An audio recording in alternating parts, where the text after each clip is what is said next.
Ooh, I just drove through a big cobweb.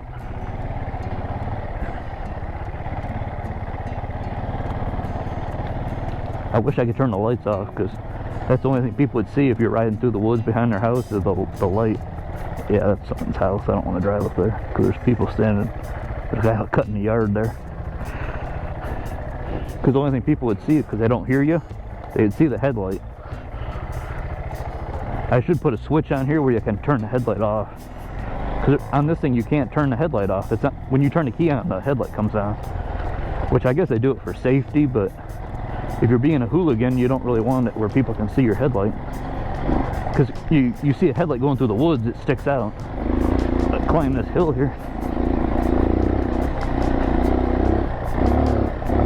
Oh, what? Oh, a good catch. I caught my water.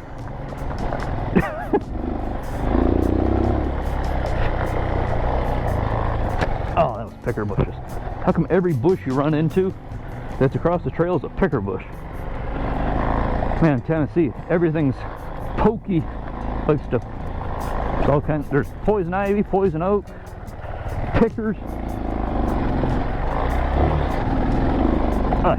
That's pretty steep terrain for making those sharp of turns.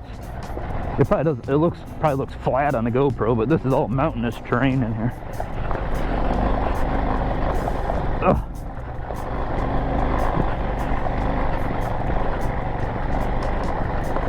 Because this is a 4-stroke, so you don't have to rev it up. You can just put along, and I have it geared lower than stock, so I can just put along in second gear and go over the stuff, and it doesn't die. I mean, you gotta rev it up a little bit, but you don't have to have it singing. It's kind of nice. You can just, give it, a third of the throttle and just mosey up these things in second gear, and it just climbs them. You don't have to have it just singing. Now, if you're in sand, because it takes your power away when you're sinking in the sand, those you have to have it singing. Oh, that was probably like a 10 to 12 inch step up there. I made it look kind of easy, but I've been riding since I'm 3 years old, so.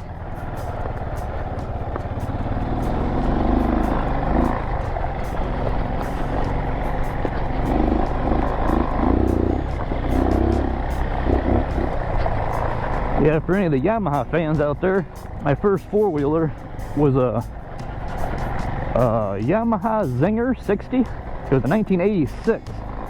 So I was actually 2 years old when I got it, but I was almost 3 years old when we got it. And my first motorcycle was a Yamaha GT80, 1974. I mean, we got it and rebuilt the motor in it and put a Weisco piston and had it ported and polished, and that was my first bike. It was a pretty good bike. It didn't have a lot of suspension because it was a 74, but I mean, it's an 80cc 2-stroke, so it wasn't like you needed a ton of suspension, but it probably had like 4 inches of travel. It was enough to take the jarring out of it, but you couldn't like air it out or anything because it didn't have much suspension. But it was a good bike to learn on. Well, at least we know there's a place we can come out and ride that's close to my house, because I like to come out and ride, but I didn't know. Maybe we'll go down here. I didn't go down here yet.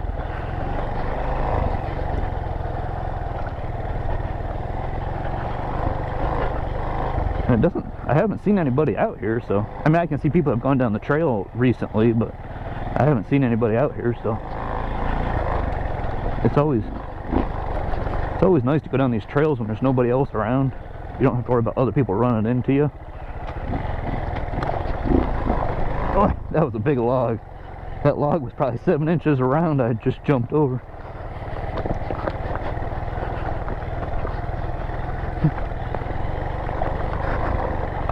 The only reason I tell you what size stuff is, approximately when I go over it, because I know the GoPro, it's always hard to tell what size stuff is.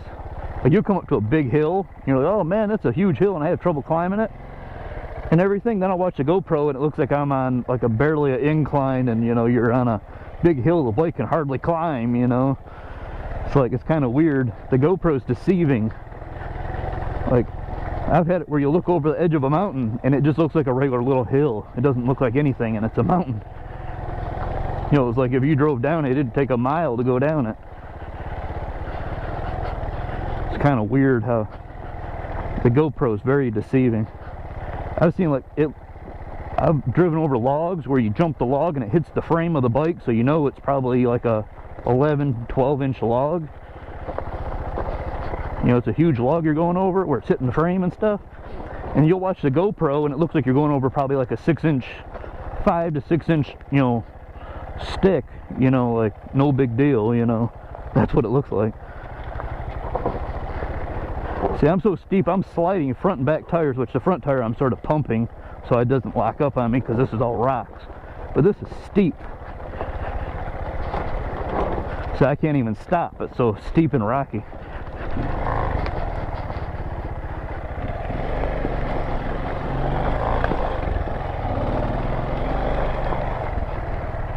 Oh, there's a hill in there, but it looks like they don't want you climbing. I think there's a house over there, so why they don't want you climbing it.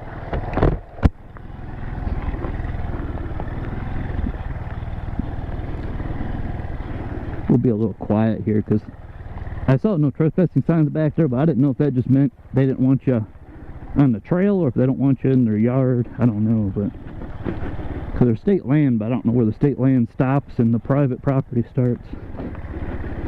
And if it's posted, you're not really probably supposed to be back in here, but if you're quiet, you're probably all right, not making a big ruckus.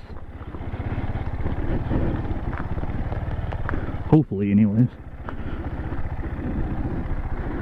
Well, that's a pretty good sized hill there. Oh, there's...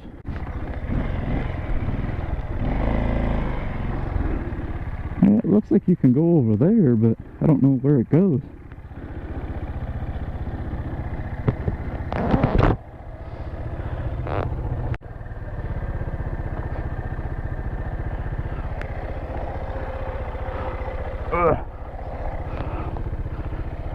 I don't know if they can climb that or not.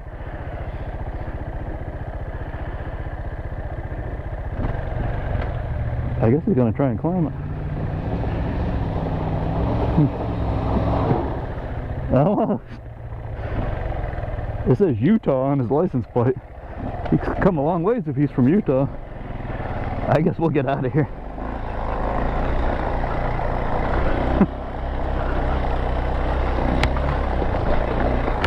But he's got a full-size Dodge truck.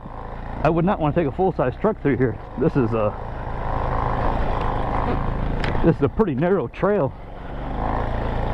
I mean, you could take a full-size truck, but you'd be dragging on all these trees because it's pretty narrow in here.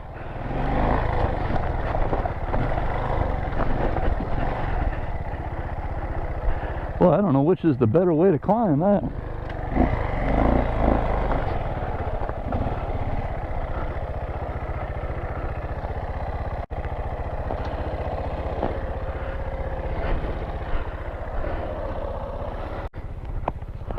I guess I'll try and climb it. I don't know how hard it'll be to climb, but I guess we'll find out.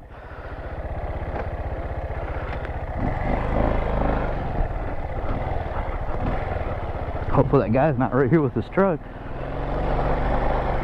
I don't think that guy could climb that hill. Hey, there he is. I guess we'll give it a run up. Hopefully we can climb it.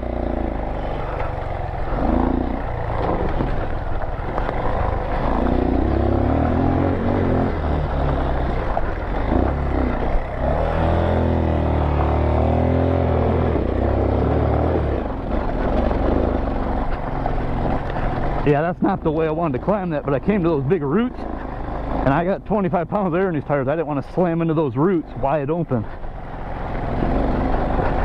Yeah, it climbed it, but I could have done it a lot cleaner, but man, some of them rocks were huge I was running into.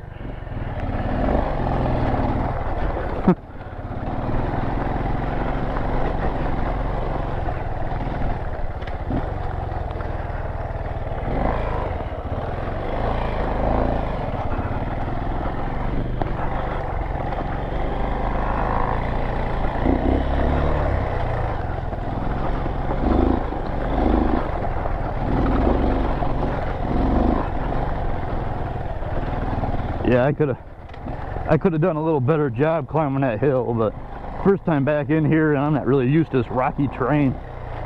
Normally where I ride it's sand. Sand is completely different than all this rocks.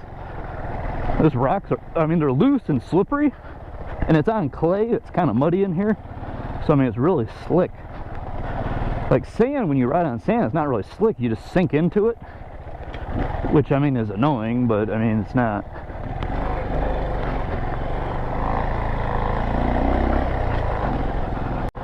Sand takes a lot of power away because you're sinking in the sand and spinning, and you build a lot of heat, so it just sucks all your power away. Like in here, it doesn't really suck your power away. It just, you know, it's loose and slippery.